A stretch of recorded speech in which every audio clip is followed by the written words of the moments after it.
Hay lugares en el mundo que te hacen dudar de todo lo que creías saber. Imagina que te dicen que han encontrado una catedral, una obra de ingeniería, vamos, colosal, pero que fue construida 7000 años antes que las pirámides de Giza. Y no por una civilización con reyes, escritura y ciudades, sino por gente de la edad de piedra, cazadores y recolectores. Y parece el guión de una película, ¿verdad? Pues ese lugar existe. Se llama Göbekli Tepe. Está en Turquía y hoy vamos a sumergirnos en el misterio que lo rodea. Para ello, nos basamos en el artículo Göbekli Tepe, el inexplicable yacimiento que cambia nuestra percepción sobre el ser humano. El objetivo es entender por qué este descubrimiento no es solo, una ruina antigua más, sino algo que, según el texto, cambia por completo la concepción que tenemos de nosotros mismos. Vamos a analizar qué es, quién pudo construirlo y qué teorías intentan darle sentido. Algunas son realmente sorprendentes. Para empezar a hacernos una idea de la magnitud de esto, tenemos que situarnos. Estamos en una colina bastante árida, en el sudeste de Turquía, y allí, bajo tierra, se descubrió una serie de estructuras circulares monumentales. La datación por carbono 14 es lo que rompe todos los esquemas. Las partes más antiguas son de alrededor del 9600 a.C. Es que me cuesta incluso procesar esa cifra. Estamos hablando de 6000 años antes que Stonehenge. Y es precisamente esa fecha lo que provoca un cortocircuito en el modelo histórico tradicional. Ocurrió en los albores del Neolítico, una época que siempre hemos asociado con, pequeños grupos de cazadores-recolectores nómadas. La narrativa clásica es muy clara. Los humanos de entonces estaban, se supone, demasiado ocupados sobreviviendo como para plantearse proyectos a esta escala. No existía la agricultura a gran escala para alimentar a cientos de trabajadores, ni la rueda, ni la metalurgia, ni por supuesto la escritura para planificarlo todo. Entonces, la primera pregunta es casi infantil, pero es inevitable. ¿Cómo lo hicieron? El artículo insiste en que teóricamente no tenían los medios. Mover pilares de hasta 16 toneladas, eso es el peso de, 3 elefantes adultos. ¿Cómo se organiza una sociedad supuestamente primitiva para llevar a cabo una proeza así? Esa es la pregunta del millón. Y la respuesta que sugiere Göbekli Tepe es radical. Quizás no eran tan primitivos como pensábamos. O mejor dicho, su complejidad no era tecnológica, sino social y sobre todo espiritual. Fíjate, el descubrimiento invierte por completo la secuencia que dábamos por sentada. Siempre se creyó que el orden era, primero la invención de la agricultura, esto permite que la gente se asiente, que crea aldeas, lo que genera excedentes de comida, tiempo libre. Un proceso lógico. Primero lo práctico, la comida, y luego lo abstracto, los dioses. Exacto. Pero Göbekli Tepe pone esa lógica patas arriba. Lo que vemos aquí es un templo monumental construido por gente que aún no practicaba la agricultura. Esto ha llevado a una nueva hipótesis, que es revolucionaria. ¿Y si fue al revés? ¿Y si la necesidad de construir algo sagrado, la voluntad de reunirse para un propósito común, fue el verdadero motor de la civilización? Quizás la fe, el ritual, obligó a la gente a cooperar, a organizarse y finalmente a asentarse en un lugar para poder mantener este centro ceremonial. La agricultura entonces no sería la causa de la civilización, sino una consecuencia, una necesidad para alimentar a los constructores del templo. Es una idea vertiginosa, que el deseo de construir un lugar para los dioses acabó inventando, por pura necesidad, las ciudades y la agricultura. Y si la gente que lo construyó ya es un enigma, la propia estructura lo es todavía más. ¿Cómo eran esos círculos de los que habla el artículo? ¿Qué se sentía al estar ahí dentro? Pues la arquitectura es fascinante. No es una sola construcción, sino varias estructuras circulares superpuestas, construidas a lo largo de más de 1000 años. Cada una consta de 2 enormes pilares centrales en forma de T, que están rodeados por un muro y otros pilares más pequeños. Y aquí encontramos otra anomalía que desconcierta a los arqueólogos. Los círculos más antiguos, los del nivel más profundo, son los más grandes, los más complejos y sofisticados, tanto técnica como artísticamente. Espera un momento. ¿Me estás diciendo que con el paso de los siglos, en lugar de mejorar su técnica, empeoraron? Eso va en contra de cualquier idea de progreso. Es como si, no sé, como si los romanos hubieran empezado construyendo el Coliseo y hubieran acabado haciendo cabañas de adobe. Precisamente. Es una involución tecnológica en el mismo lugar. Parece que el conocimiento y la habilidad originales se fueron perdiendo, diluyendo con el tiempo. Los constructores posteriores intentaban imitar a los originales, pero sus pilares eran más pequeños, los tallados más toscos, la geometría menos precisa. Es un misterio dentro del misterio. Y el corazón de todo, claro, son esos pilares en forma de T. Miden hasta 5 metros de altura. ¿Y qué representan? La interpretación más extendida, la que defendía el arqueólogo Klaus Schmidt, que fue quien excavó el yacimiento, es que son representaciones de seres humanos, seres estilizados. Seres humanos.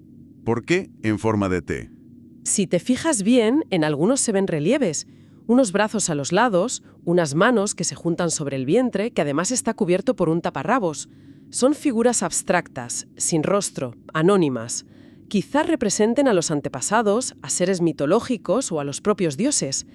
Y están dispuestas en círculo, como si participaran en una reunión o una ceremonia silenciosa, siempre mirando hacia los dos pilares centrales, que son más grandes, más dominantes. Y no son lisos, están cubiertos de grabados. El artículo menciona un bestiario completo. Leones, jabalíes, zorros, serpientes, escorpiones. Pero lo curioso es cómo están representados. No son escenas de caza, que sería lo esperable en una cultura así. No. En absoluto. Los animales no son presas. Parecen tener una función simbólica, casi heráldica. Se representan de forma amenazante, con garras, con dientes. La interpretación es que no son comida, sino guardianes, protectores de esos pilares humanoides, o quizás representaciones de fuerzas de la naturaleza que esos seres dominaban o encarnaban. Todo el lugar parece diseñado para impresionar, quizás incluso para intimidar. Y a todo esto, ¿dónde vivía la gente que construyó este lugar? Si había cientos de trabajadores, tendría que haber un pueblo cerca, ¿no? Esa es otra de las claves. Tras décadas de excavación, Klaus Schmidt no encontró ni una sola evidencia de asentamiento permanente. Ni una. No hay restos de casas, ni de hogueras para cocinar, ni la basura doméstica que se acumula en cualquier lugar habitado. Nada. Esto refuerza la idea de que Göbekli Tepe no era una ciudad, era un destino, un santuario en una colina, un lugar de peregrinaje al que acudían diferentes clanes, quizás desde cientos de kilómetros a la redonda, para celebrar sus rituales y trabajar juntos en la construcción. Era, en palabras de Schmidt, la primera catedral de la humanidad. Claro, y cuando te enfrentas a un lugar tan revolucionario que rompe con todo, pues es inevitable que la mente vuele. La arqueología da respuestas, pero deja muchos huecos. Y en esos huecos, como señala el artículo, florecen los mitos. Uno de los más llamativos es la posible conexión con el Jardín del Edén. A primera vista suena a fantasía, pero ¿tiene alguna base? A ver, la base es puramente geográfica y simbólica, pero es muy sugerente. Algunas tradiciones sitúan el Edén bíblico en una región montañosa, cerca de las fuentes de los ríos Tigris y Éufrates. Esa descripción encaja perfectamente con la ubicación de Göbekli Tepe. Además, la Biblia describe el Edén como el lugar donde la humanidad vivía en armonía con la naturaleza antes de la caída. Una caída que a menudo se asocia con el inicio de la agricultura, del trabajo duro, del fin de la vida como cazadores-recolectores. O sea que Göbekli Tepe podría representar ese mundo perdido, ese último gran monumento de la era de los cazadores-recolectores, justo antes de la revolución agrícola. La coincidencia es, como mínimo, poética. Exacto. El artículo no lo presenta como un hecho, por supuesto, sino como una resonancia cultural que es fascinante.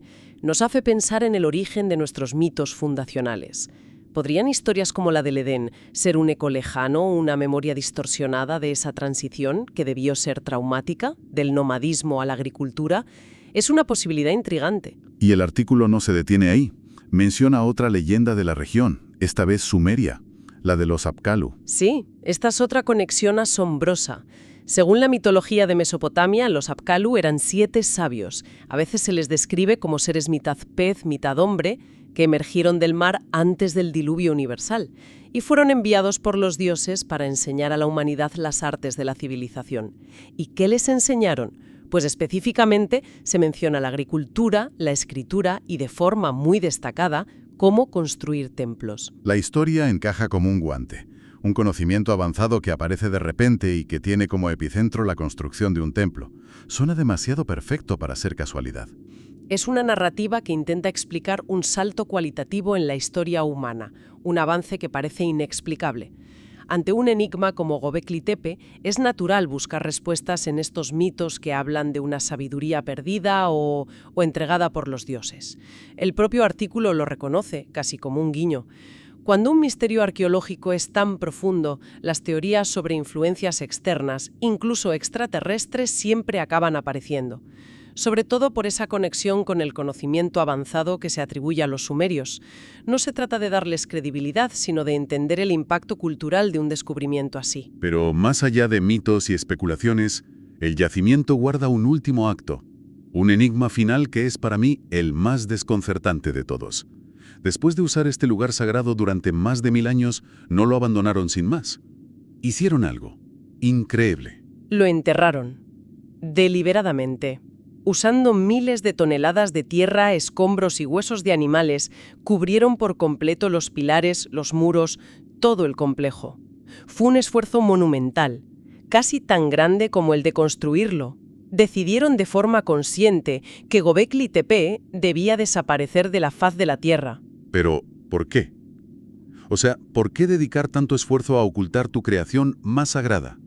Es como si los egipcios hubieran decidido enterrar las pirámides bajo una montaña de arena. No tiene sentido. No tiene un sentido obvio para nosotros, desde luego. Y hay varias teorías. Una es que el significado del lugar se perdió o cambió radicalmente. Quizás una nueva religión o un nuevo sistema de creencias suplantó al antiguo. Enterrarlos sería una forma de clausurarlos simbólicamente, de matar a los viejos dioses. Otra posibilidad es que quisieran protegerlo. Tal vez preveían una época de conflictos o de caos y decidieron salvaguardar su lugar más sagrado para el futuro, creando, pues, la cápsula del tiempo definitiva. Una cápsula del tiempo que, paradójicamente, gracias a ese acto de sepultura, ha llegado hasta nosotros en un estado de conservación casi perfecto. Si no lo hubieran enterrado, la erosión lo habría destruido hace milenios. Es su último regalo. Exactamente. El acto de ocultarlo es lo que nos ha permitido descubrirlo. Y ese es quizás el giro final de la historia de Göbekli Tepe. Si intentamos unir todas las piezas, el panorama es realmente desconcertante. Göbekli Tepe parece decirnos que la chispa de la civilización no fue material, no fue la agricultura, sino algo intangible, una idea, una creencia. La necesidad de compartir un ritual y de construir juntos algo sagrado fue lo que nos unió y nos empujó hacia adelante. Y nos enseña también que la historia no es una flecha de progreso constante, que siempre va hacia arriba. Hay picos de una complejidad asombrosa, como los primeros círculos de Göbekli Tepe, seguidos de aparentes retrocesos. Nos obliga a ser mucho más humildes sobre lo que creemos saber del pasado. Nos demuestra que existieron mundos simbólicos y sociales de una riqueza que apenas empezamos a imaginar, y que muchos de ellos se perdieron para siempre. Para terminar, me quedo con una reflexión que plantea el artículo y que no me puedo quitar de la cabeza. Esas figuras sin rostro en los pilares pueden ser dioses o antepasados, vestigios de espiritualidad. Pero el texto sugiere otra lectura, que también podrían ser advertencias de un peligro desconocido y lejano. Y eso nos devuelve a su entierro. Si sus creadores se tomaron el trabajo colosal de sepultar su obra maestra, ¿qué intentaban conseguir en realidad? ¿Solo protegerla del paso del tiempo? O quizá intentaban protegernos a nosotros, a las generaciones futuras, de un conocimiento o un poder que, por alguna razón que nunca sabremos, consideraron que era demasiado peligroso dejar al descubierto.